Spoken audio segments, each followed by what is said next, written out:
If you're trying to start in sales or you're trying to level up, this video is for you.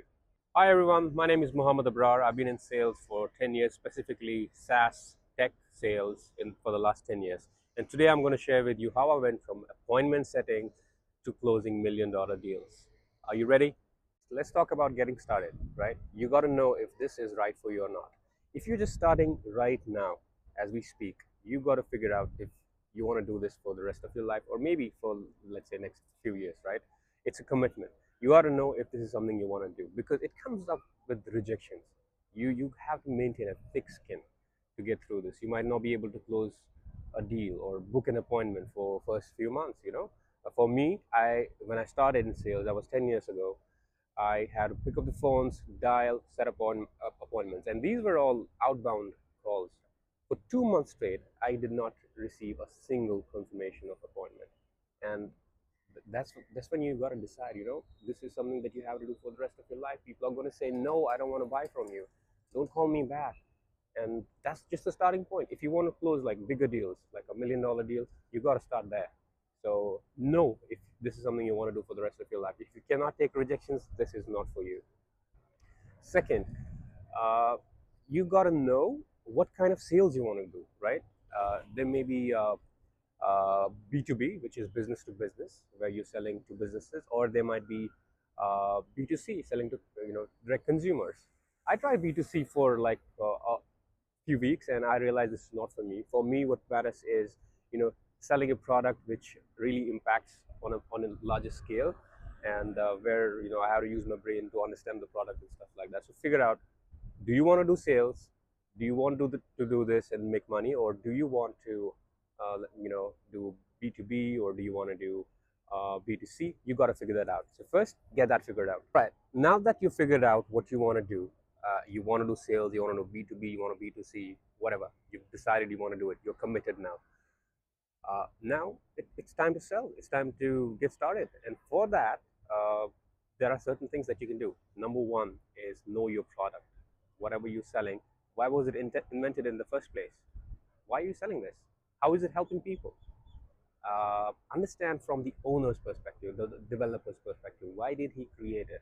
There must be a need in the market about this one, or there are already a few other alternatives. Why did he create this specific tool? Why did I join this company? Or if you are selling for yourself, why did you create it?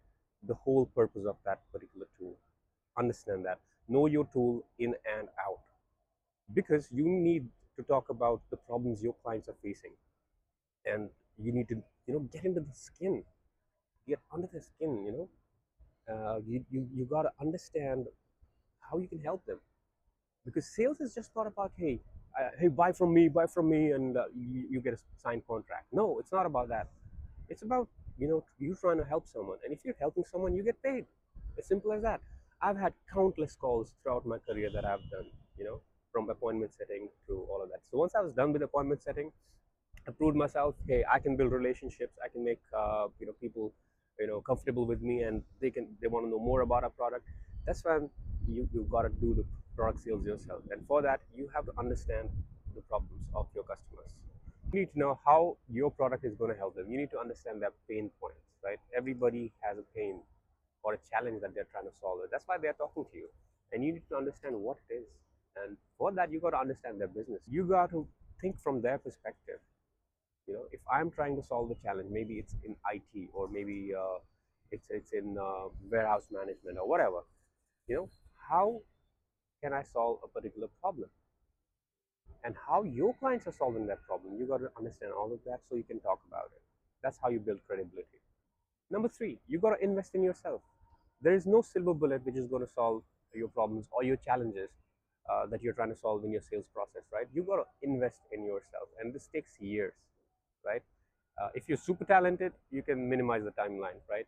But at the same time, you got to invest in yourself. How do you do that? First, talk to your colleagues.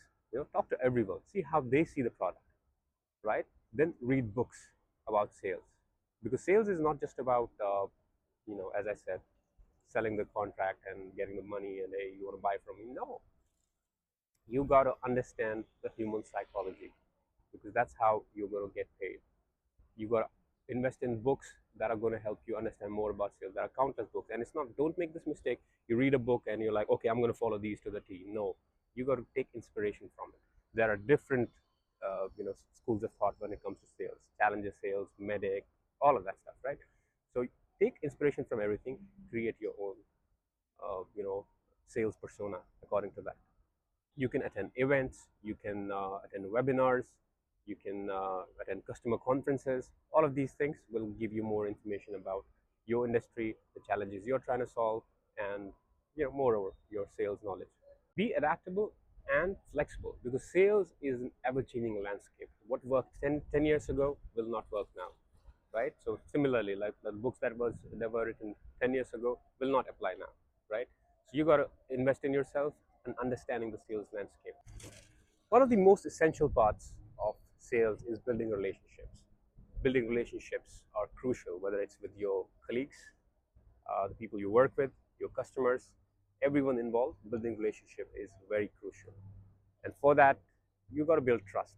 To build trust, it takes time. And how do you build trust? With credibility. You got to know your product, you got to know what you're doing, and you got to provide, consultation according to that, right? So that is very crucial. Also, uh, I've seen in my career, like, people who grumble and crib do not grow. They do not learn. They do not grow. If you're going to just crib about how you're not able to get sales, nobody is willing to talk to you, the sales processes in the company are bad, you're not going to make it. Mark my words, you're not going to make it. For that, you have to start taking action and stop grumbling, right? How will you get better at this? It's simple. Many of you might have already learned about lean processes or TPS, right? What does it say? Experimentation. Do something over and over, again and again, and learn. You will only learn when you do it yourself. You will not learn by just attending seminars and reading books. You've got to experiment it, and make it better. Your script, your delivery, your questioning. Overall, it's going to help you building your character and your sales persona. Another part is being resilient. uh, this is like a no-brainer. You got to be resilient in sales. There are going to be setbacks, there are going to be heartbreaks. You might be losing deals, you might be having a shit call, shit meeting, and where your customers, your clients are mean to you, your bosses, your colleagues are mean to you. So it's going to be a lot of heartbreaks, negative things that are going to happen in your life. But you got to turn these negatives into positives. You got to learn from your mistakes. You got to listen to your calls. You got to go back to your meeting notes. What went wrong? How can I do better? You got to keep at it. You got to be committed to excellence, and that is being very, very resilient. Last but not the least is setting clear goals. This has helped me personally. From the last 10 years, I've been tracking goals. I've been dividing them in smaller goals. You got to know where you stand and where do you want to be. It has helped me personally. Like, I can't even tell you the level it has helped me on, by setting clear goals. These goals can be different for everyone, but for me, how I tracked it was, okay, this year I'm making this particular amount. Next year I want to make 2x or 1x or 3x of this amount. Realistic goals. If I got to make this much of amount, I got to close X number of sales for that. And if I got to close X number of sales for that, I need X number of meetings for that. It might see, I might be getting inbound leads, I might be getting leads qualified by our BDRs, SDRs, but at the same time, you gotta keep prospecting. You gotta keep going and go to your older clients, call them, ask them, has anything changed? And always remember this: if the customer did not buy from you now, he's going to buy from you tomorrow. You got to keep that kind of relationship with them. So setting clear goals and evaluating yourself over and over again, where you stand, where you got to be, is definitely going to help. I hope these pointers are going to help you. And sometimes you already know these things and you just need a reminder. So I hope I served that reminder, or you learned something new from this video. If you want to keep learning, leveling up, you got to follow me, and we'll go through it together. We'll learn together. And thank you so much for watching. Have a good day, good night, good morning, whatever it is. See you later.